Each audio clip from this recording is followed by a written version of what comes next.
Marami sila rito. Hindi ko makalimutan ang araw na iyon dahil iyon ang pinakamadilim na bahagi ng buhay ko. Liwanag at dilim, mabuti at masama, katawan at kaluluwa.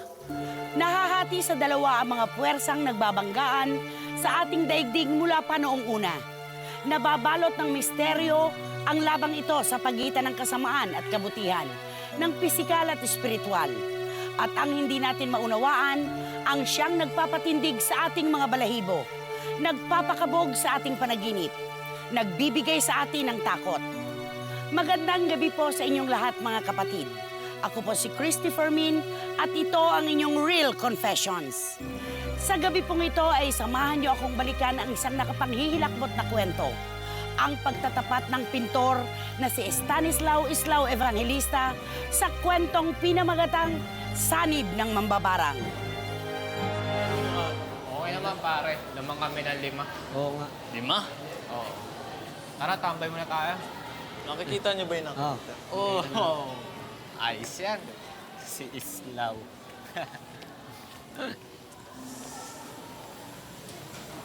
Evangelista. Uy, balita namin, sumali ka na naman sa painting contest. Nako, tiyak. Mananalo na naman yan. Kailangan niya manalo, no? Para naman makabili siya ng bago niyang get-up at nang mapalitan na yung t-shirt tsaka pantalon niya. Alam mo lang, pinagtataka ko, nilalaban mo ba yung damit mo, ha, Evangelista? Kasi parang yan nalalagi suot mo, eh. Siguro, pag hinuban ni Evangelista yung pantalon niya Oh. at inihagis, Mm. kusan tatayo dahil matagal laban. Grabe, wawa ka naman, no? Alam mo, sana lang manalo ka doon. Oo nga, sana. Sana. Break. Muna tayo?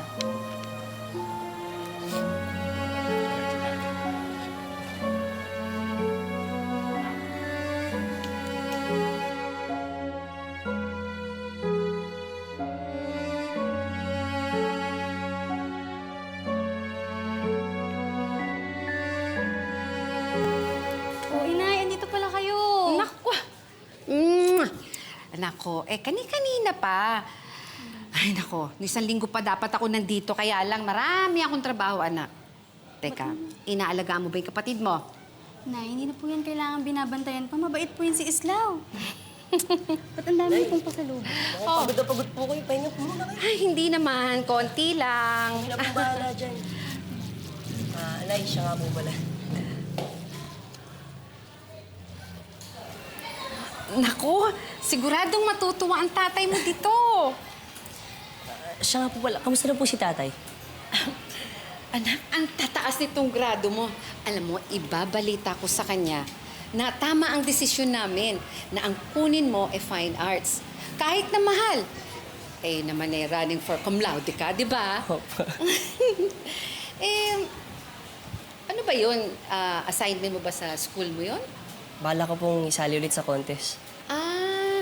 Naku, alam mo ba na naalala ko nung bata ka pa, nung maliit ka pa.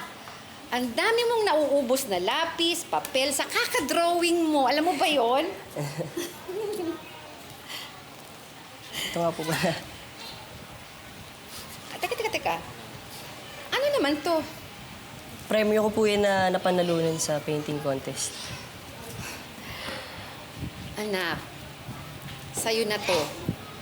Itago mo o bumili ka ng mga gamit mo. Dahil ako, matagal ko nang gustong bumili ng gamit mo talaga, kaya lang talagang kapos ako.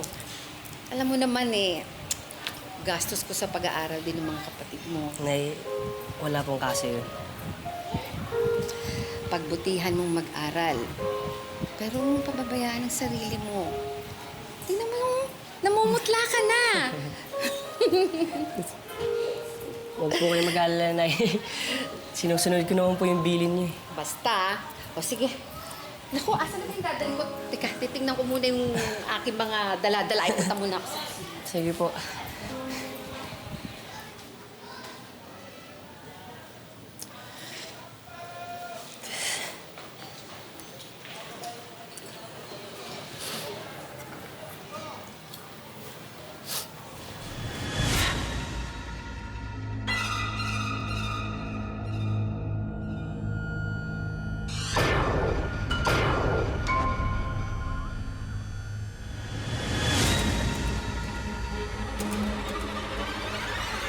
Nang makita ko ang babaeng nakaitim, di na nila ako pinatahimik. Dito na nagsimula ang bangungot.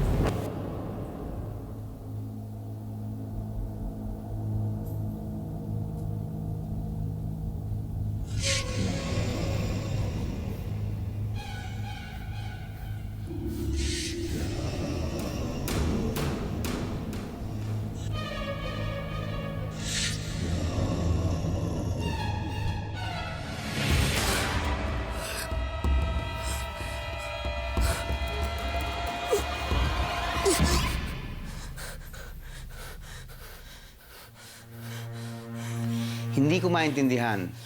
Parang panaginip lang. Nararamdaman ko na parang may gustong sumanib sa aking katawan.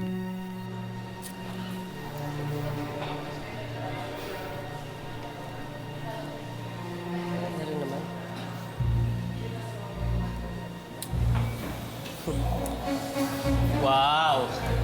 Sabi ko na eh. Si Evangelista na naman ang mananalo eh. Iba talaga pag nagkaka-atik dahil sa contest. Nakakabili ng bagong lonta at t-shirt. At may bagong camera pa. Wow! Tingin nga. Suplado. Ba't ang damot mo? Uy! Sakit. Ano ba? Ba't ba kami kinukunan? Wala. Gusto ko lang. Tapang. Masyadong matapang. Parang...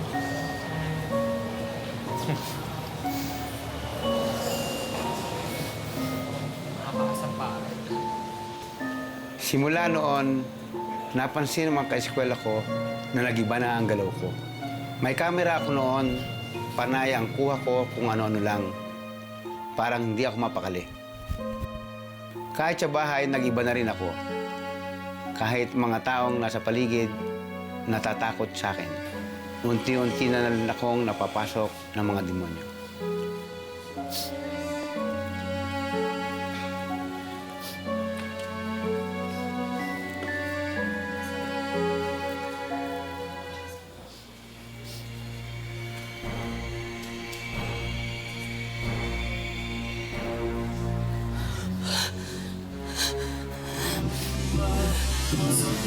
Sino ka?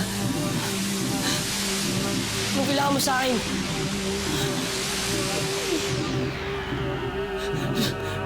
Lumayo ka sa akin! Lumayo ka sa... Sino kausap mo? Ano bang nangyayari sa'yo? May sakit ka ba?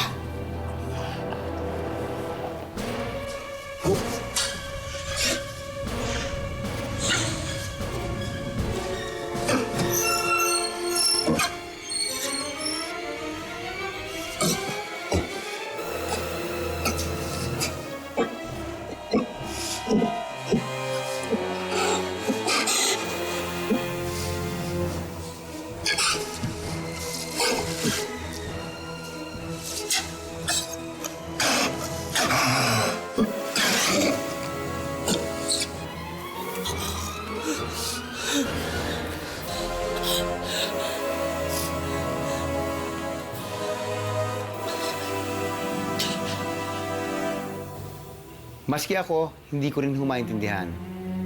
Lumabas sa bibig ko ang mga buhok. Hindi ko po alam kung saan ang galing. Okay naman siya. Dito muna tayo sa labas. Sige.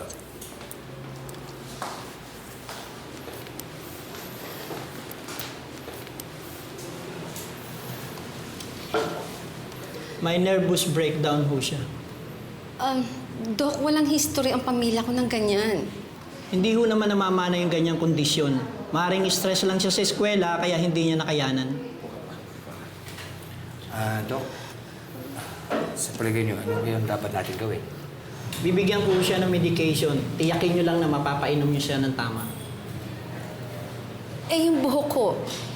Yung buhok na lumabas sa bibig ng anak ko. May mga ganyang documented na kaso. Maaring nakakain ng buhok ang anak niyo. Huwag ho kayong mag-alala, Mrs. Pagka napainom niyo siya ng tama, your son will fully recover. Excuse me lang ho. Salamat ho. Tay, Baka gusto mong pahinga muna. Doon muna tayo sa probinsya natin, ha? Tay, wala naman po akong sakit, di ba? Ayoko pong bumaba ang grades ko.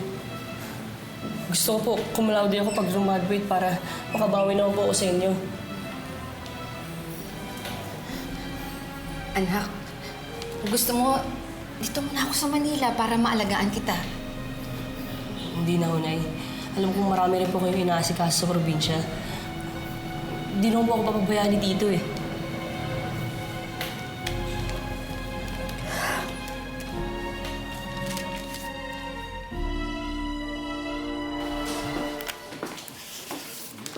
Slav, baka makalimutan mong inumin yung gamot mo. Ibinili niya ng nanay mo. Iinom na po.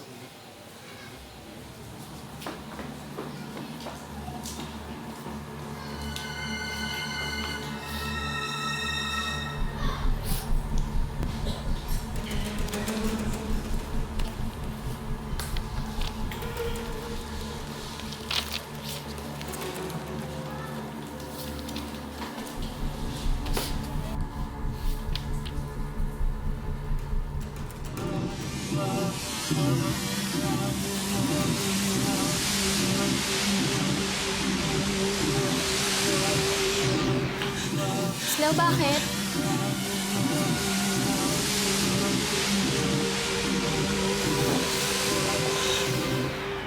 Tito!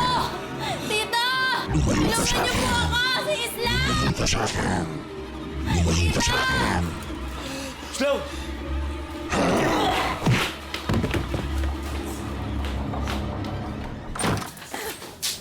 Slav? Anak! Anak!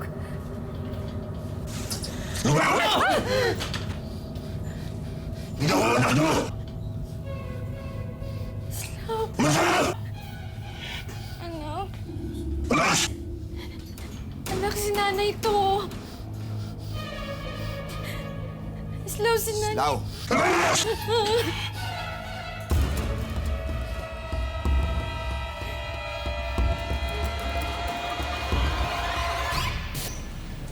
Asya, sigurado ka ba sa gagawin natin, ha?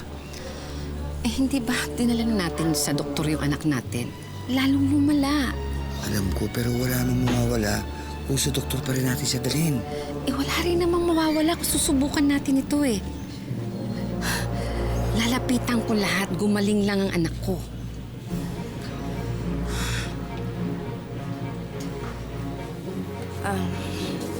Magandang hapon po. Ito ba ho yung lugar ni Dodong Bakis? Dito nga po. Tumuloy po kayo.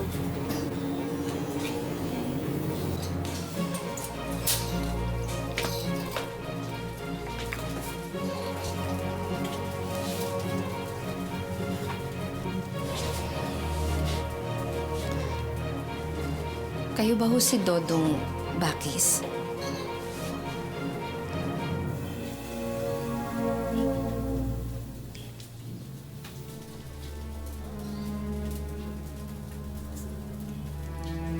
Batid ko na ang dahilan kung bakit kayo narito.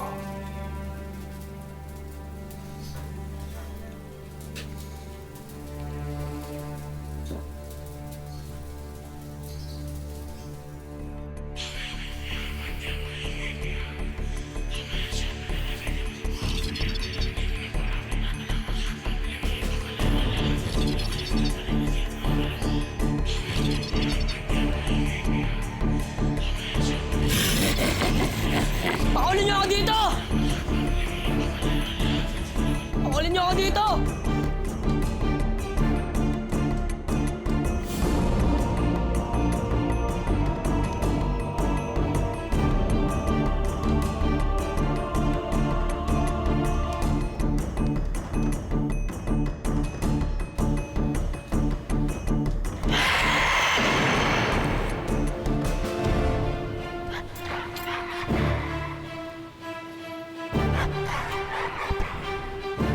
Marami sila rito.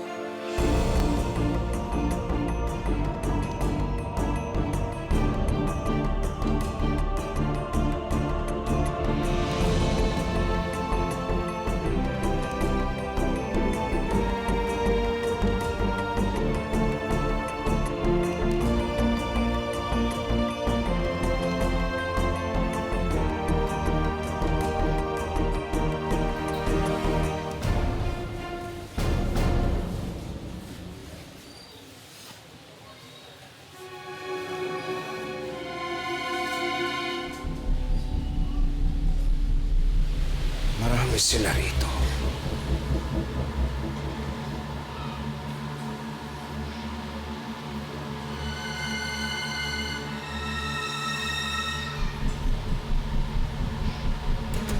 Gagamutin ko ang anak mo.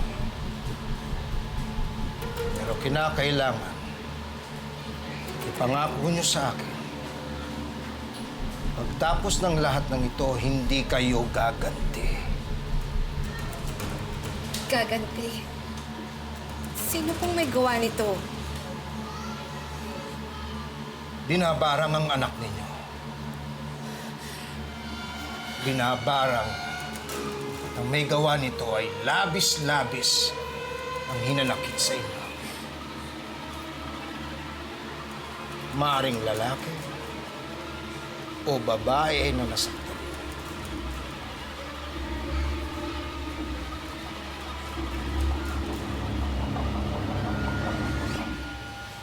Pero ang kasalanan po ng ama ay hindi po kasalanan po ng anak. Oo. Alam ko. Pero iba mag-isip ng taong may gawa nito. Iba ang kanyang pamamaraan. Itong nangyari sa anak mo. Itong nangyaring ito ang kanyang paraan. Ngayon, bago ko kayo tulungan, nais kong makasiguro na hinding-hindi nyo babalikan na may gawa nito.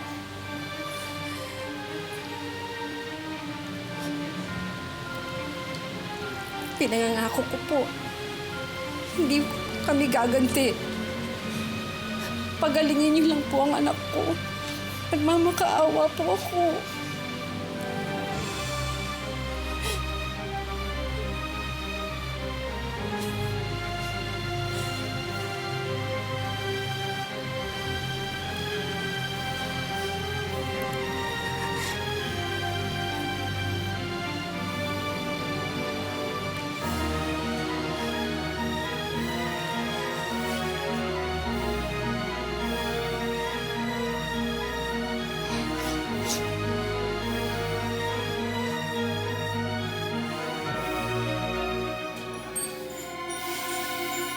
Anong ginagawa mo dito, Dudong Bakis?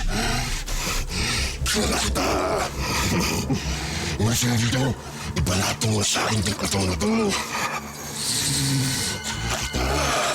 Kilala kita, umalis ka na dito. Sabi mo sa akin to. Ibanatong mo na sa akin ng katawan na to. Omniscime Spiritus. Omnis incursio adversari. Omne fantas. Omnis lege. In nomine Domine nostri Jesu Christi. Eradicare et fugare abbo lastame Dei ipse tibi imperat. Hindi mo ako mapapalayas. Recede ergo! In nomine Patris et Filii et Spiritus Sancti.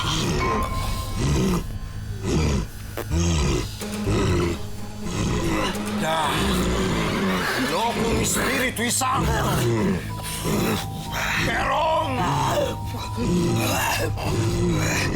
Perum Sancte Cruci Jesu Christi Domini Nostri.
Wala pa si Dodong Bagis, pero naramdaman ko na nag-iba ang mga demonyo sa loob ng katawan ko.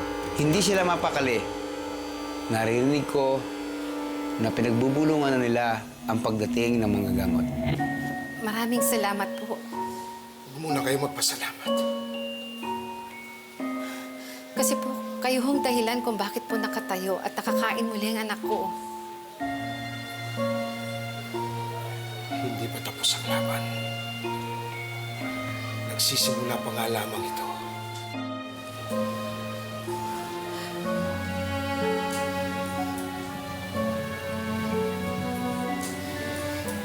Nay, yung gatas ko ho.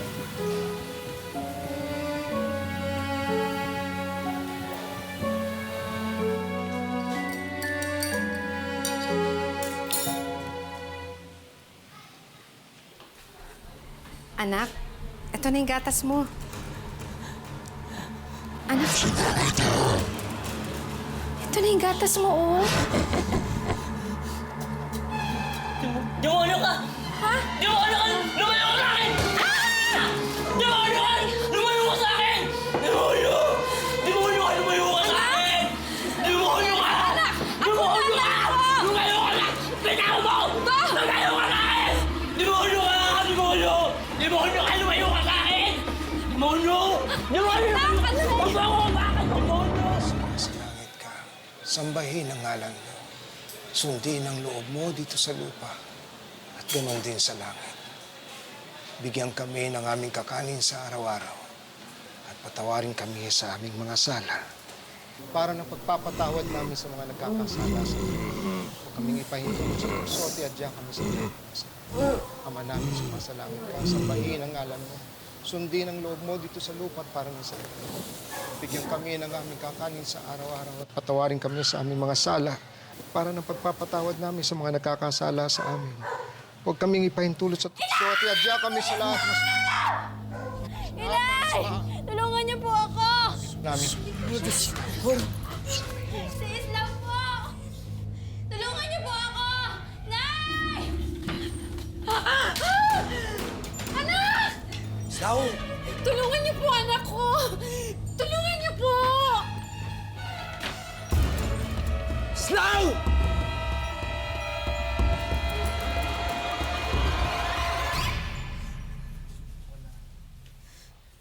Cui cum Patri et Edum Spiritu Sancto vivit et regnat Deus per oviem saecula saeculorum. Sa ngalan ng banal na pangalan ng Diyos, lisanin mo ang katawan ng taong ito ngayon din!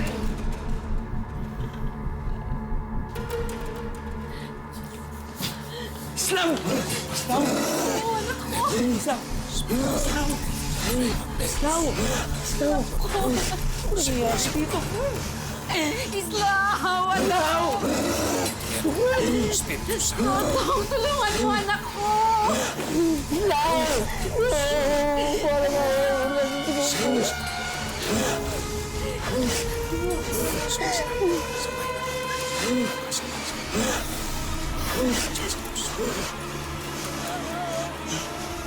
Nakita ng marami noon na ako ay nakalutang sa ibabaw ng kama.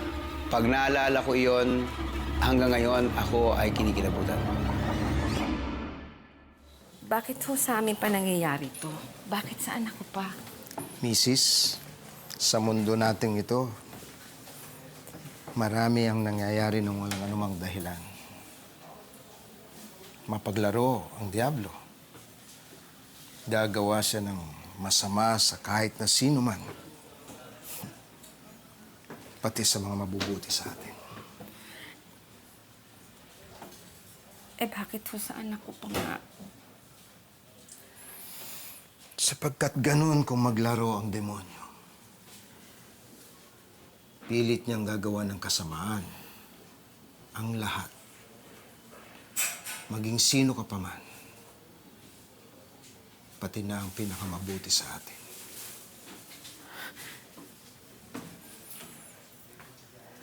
Pero huwag kayong mag-alala at mabahala. Patuloy kayong manalig sa poong may kapal. At ihanda na rin ang inyong mga sarili sa mga kakaibang pangyayari. Anong ibig sabihin? Totoo ang sinabi sa akin ni Dodong Bagis. Umpisa lang ito ng aking kalbaryo.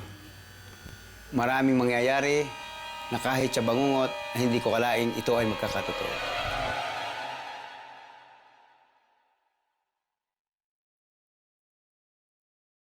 Ay, naku anak. Baka naman mapagod ka niyan, ha? Hindi yun, Nay. Practice lang po ako. Tatakot po, baka makalimutan ko na po kasi paano magbinta. Sa galing mong yan, siguradong hindi kukupa siyang galing mo sa pagpipinta. Alam niyo, Nay, bago ako pumasok sa UST, lagi akong tumatambay sa Mabini. Napanood ko yung mga pintor. Halos araw-araw po. Akala ko sila na ang pinakamagagaling na pintor sa buong daigdig.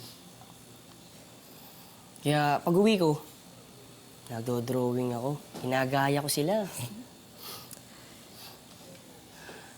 Kaya araw-araw, gusto ko mag-painting. Kahit isang linya, isang tuldok, isang guhit.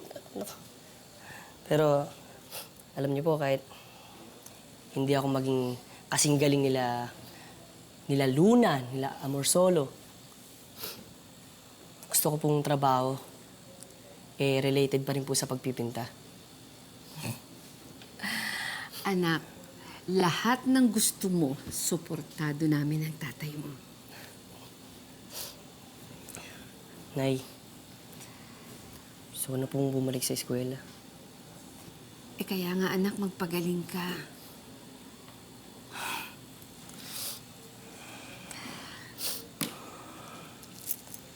Ito ha, huwag mong ihiwalay sa katawan mo. Lagi mong bitbitin.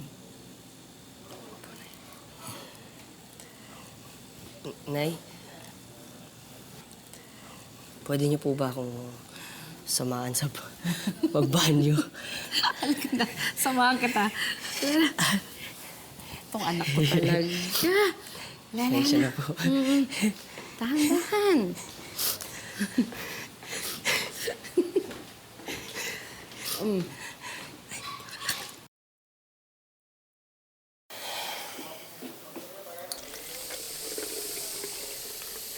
Anak, sabihin mo lang kung tapos ka na, ha?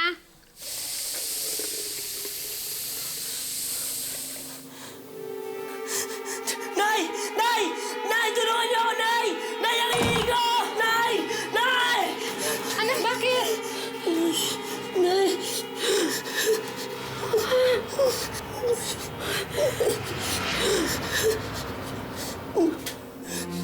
Akala ko noon, nahihirapan lang akong umihi. Ngunit pagtingin ko, buhangin pala ang lumabas sa katawan ko. Mahiga ka na, anak, oh.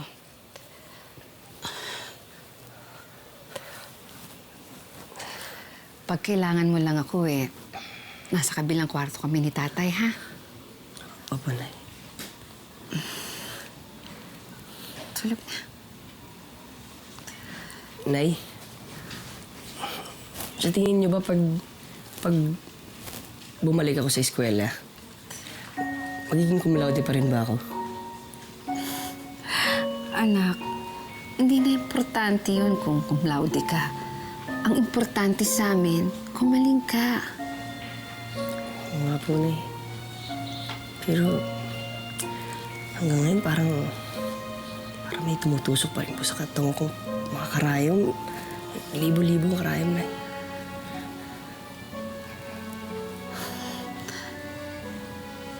Magtiwala ka lang sa Diyos. Magdasal ka.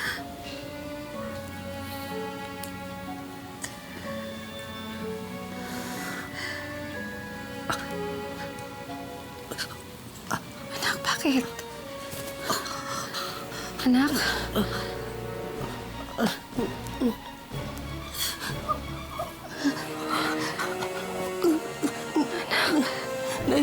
Nay, tulungan mo ako, Nay. Nay, Diyos ko. Masakit, Nay. Tulungan niyo ako, Nay.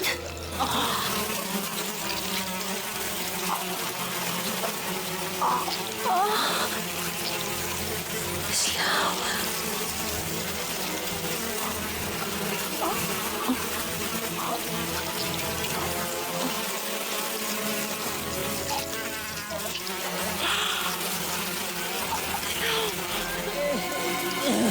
Lumayo ka sa akin! Lumayo ka sa akin! Lumayo ka! Demonyo ka! Lumaban ka! Lumaban ka! Stanislaw! Anak mo, tulungan natin! Anak, lumaban ka, Mama!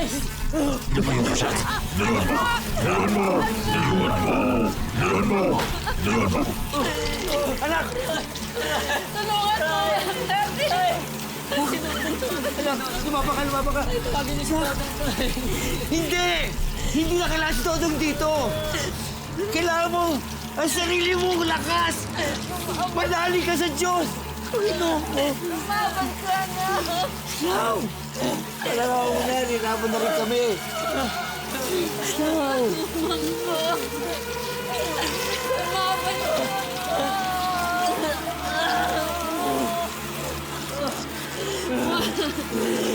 Anak! Anak!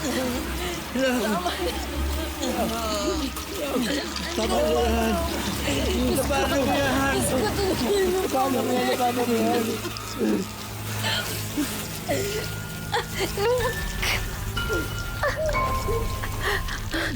Lord! Lord! Tulungan mo sarili mo! Ha? Tulungan mo sarili mo, ha? Magdasal tayo, ha? Ako namin. Mahal sa tangit ka. Sampahin ang ngalan mo. Masabi ang karyan mo.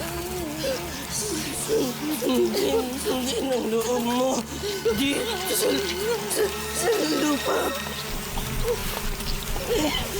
Paano?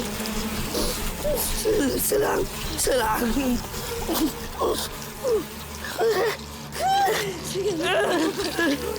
Laban na. Pasti pa.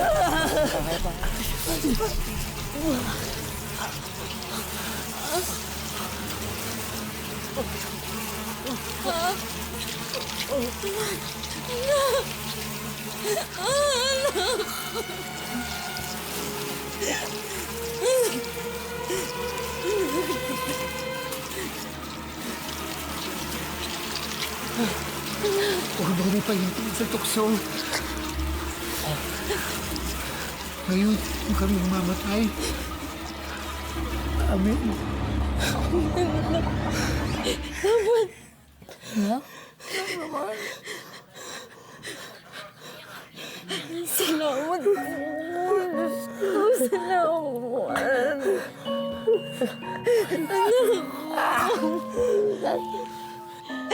Salamat po.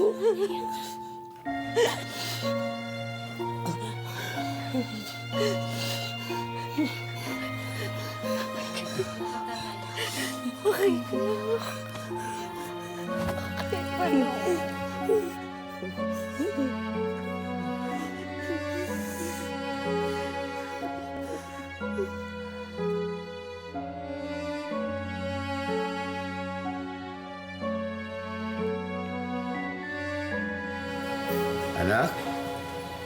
Alam mo yung painting mo ngayon, para yatang dinaig mo yung sumisikat na pintor ngayon. Ang pangalan ng Sanso, di ba? Sanso nga po eh. Paano mo naman nakilala yung Sanso na yun? Ha? Isang pa na sa libro ni Islaw, di ba? Nabasa ko yun eh. Naku. Ano, anak? Alam mo, Tay, yung stroke na ginagawa ko, pati kay Sanso, magkaiba naman po eh. Alam ko yun, pero ito naman sabi ko sa'yo, ha? Balang araw, lahat ng mga pintor ay kikilalanin ka. Dahil magaling ka. Niwala ka lang.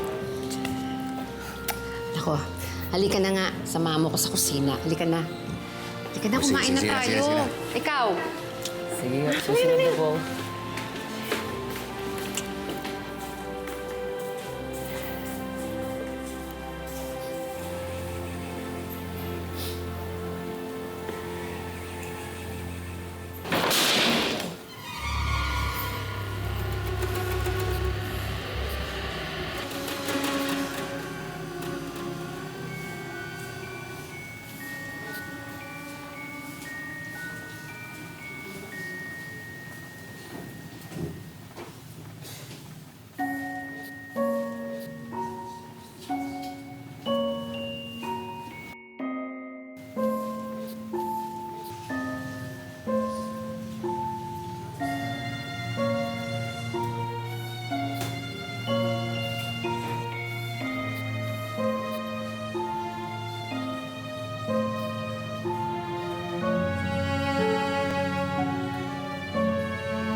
Sa mundo po ng sining na biswal, mga kapatid, ay mayroong kasabihan na ang temperamento, ugali at pagkatao daw po ng isang pintor ay makikita sa kanyang mga obra.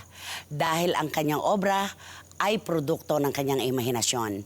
Pero meron din silang pinaniniwalaan na ang nakaraan daw po at ngayon at kahit ang bukas ng isang pintor ay makikita sa kanyang trabaho. Yan po ang ating paksa ngayong gabi dahil kasama po natin, kilalang kilala po siya sa mundo ng sining na biswal sa taguring Kaislaw. Siya po ang ating panauhin ngayong gabi. Magandang gabi po sa inyo. Kaislaw, di ba? Magandang gabi po naman. Stanislaw Evangelista. Junior. Ay, junior. Okay. Ilang taon po kayo, Kaislaw, nung una kayong gumuhit? 12 taon po ako nung umpisang magpinta. At ang aking pong mga iniidolo ay mga taga-Mabini artist. Okay. Ito pong mga panahon na ito, 1975, ilang buwan po na pumasok sa inyo ang masamang espiritu? To be exact, it's almost 1 month. Okay. Kasi po ako noon, din solicitor ako noon sa UST. At ako humahabol ng honor, maging cum laude. Kaya nga lang ho, ay di nga ho, natigil ako ng 1 buwan. Sayang yung mga nilampasan na panahon, ano po, sayang po. napag-iwanan kayo, di ba? Ito po yung mga panahon na siguro po nagtitiwala lang sa inyo. Bukod sa sarili nyo, ay ang mga magulang nyo. Opo. Kasi kung ako po ay hindi ko kayo kilala mula ulo hanggang paa, sasabihin ko nasisiraan kayo ng ulo. Di po ba? Pero kayo nga lang po ang makapagpapatotoo sa amin na totoo talaga yung mga ganito. Ito. Opo. Just, ang akin lang yung sandata noon ay Dasal. ay yung aking grosaryong hawak. Kasi pag nasa sa akin, hindi ako malapitan. So, I didn't lose my faith on Jesus Christ. Apo, So, apo. Yun po ang bumuhay sa Yun ang inyo. bumuhay sa kalooban ko. At kung ito ay mas mawawala pa sa akin at mawawala ng bisa ang aking paghawak sa rosaryo at ang paniniwala ko sa Panginoon, okay, go ahead. At saka ito po yung mga paranormal na pangyayaring ganito. Ito po yung kababalaghan na kung minsan talagang ang hirap-hirap paniwalaan pero I'm sure naman po hindi nyo naman kami binibiro. Ano po? Opo. Hindi ako maglalako ng ganito. Opo, opo. Kung yun lang. Hindi ako paparito para to reveal these things. So sa mga kababayan po natin na Marami nagtatawa sa ganitong karanasan. Maraming nagtataka. At marami ang sabihin na natin talagang hindi naniniwala. Ano po ang huling mensahe nyo para sa mga kababayan natin na hindi naniniwala sa ganitong pangyayari? Hindi po lang sila naniniwala dahil hindi nila nararanasan. Ito po yun. Pero ang totoo ho, lahat ng bagay dito sa mundo, maraming hindi na ipapaliwanag. Ako ho, kung hindi ako nakaranas, baka hindi ho ako maniwala. Pero dinanas ko ito, at ito ho naman ay talagang naranasan ko nang ako ay masaniban ng masamang espiritu. Kaya sa tingin ko ho, meron ho talagang kuwan sa mundo na hindi nyo maipaliwanag. Pero faith pa rin po, ano po? Ano man ang mangyari, faith pa rin. Yeah. Ang number one, pananampalataya sa Diyos, paniniwala na you will be healed, at paniniwala na nagaganap ito pero hindi ka pababayaan ng Panginoon. Sa akin ho, basta hindi ako nawala ng pag-asa. I always believe in Jesus Christ. That's it. Maraming salamat po, Kaislaw. Maraming salamat din po. Thank you so much po at maraming salamat sa pagpapalaganap ng sining na visual. Salamat po. Thank you so much. Maraming salamat. Thank you, thank you, thank you. Hindi pa rin lubos na maipaliwanag ni Islaw ang misteryong kanyang pinagdaanan. Ngunit tiyak niyang tinangka ng isang masamang espiritu na sumanib sa kanyang katawan. Dahil sa suporta ng kanyang mga minamahal, hindi nagtagumpay ang kasamaan na ganap na igupo ang katawan at kaluluwa ni Islaw. Ngayon ay tahimik nang namumuhay si Islaw sa piling ng sarili niyang pamilya. Hindi pa rin siya tumitigil sa pagpipinta. May kinalaman pa rin sa sining ang kanyang hanap buhay. Isang malabong alaala na lamang ang nagdaan. Isang karanasan na tuwing sasagi sa kanyang isip ay lalong nagpapatatag ng kanyang pananampalataya sa Diyos. Pangkaraniwang buhay, kakaibang karanasan, totoong kwento ng katapangan at tagumpay. Ako po si Christy Fermin at ito ang inyong Real Confessions.